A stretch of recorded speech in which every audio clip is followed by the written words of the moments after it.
कैसे हैं आप लोग? उम्मीद है कि बहुत अच्छे होंगे।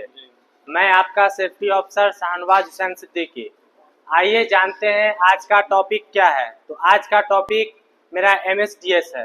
तो जानते हैं कि एमएसडीएस क्या होता है, इसका मुख्य उद्देश्य एमएसडीएस का क्या है, एमएसडीएस को कौन प्रोवाइड करता है और एमएसडीएस के कितने सेक्शन, इम्पोर्टेंट सेक्शन होते हैं। तो सबसे पहले जानते हैं कि एमएसडीएस जो क्या है। तो material safety and data sheet.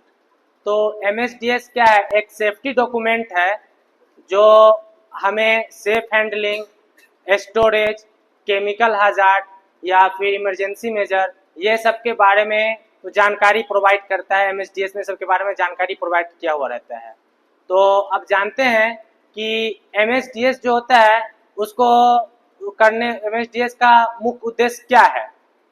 तो एमएसडीएस का मुख्य उद्देश्य ये होता है कि यह वर्कर के सेफ्टी को इंश्योर करता है और केमिकल हाजार्ड के बारे में उसमें जानकारी दिया हुआ होता है।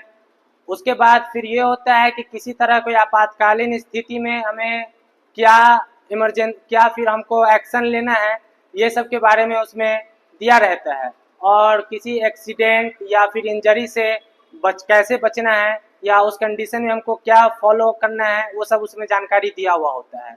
और एमएसडीएस जो होता है उसको कौन प्रोवाइड करता है? तो या तो मैन्युफैक्चरर प्रोवाइड कर सकता है या फिर सप्लायर। उसके बाद फिर जानते हैं कि एमएसडीएस जो होता है वह जितने भी हाजार्डियस केमिकल हैं वो सब में एमएसडीएस कंपलसरी होता है। और एमएसडीएस के जो हैं 16 स्टैंडर्ड सेक्शन होते हैं, लेकिन उसके जो कुछ इम्पोर्टेंट सेक्शन हैं उसके बारे में हम जानते हैं।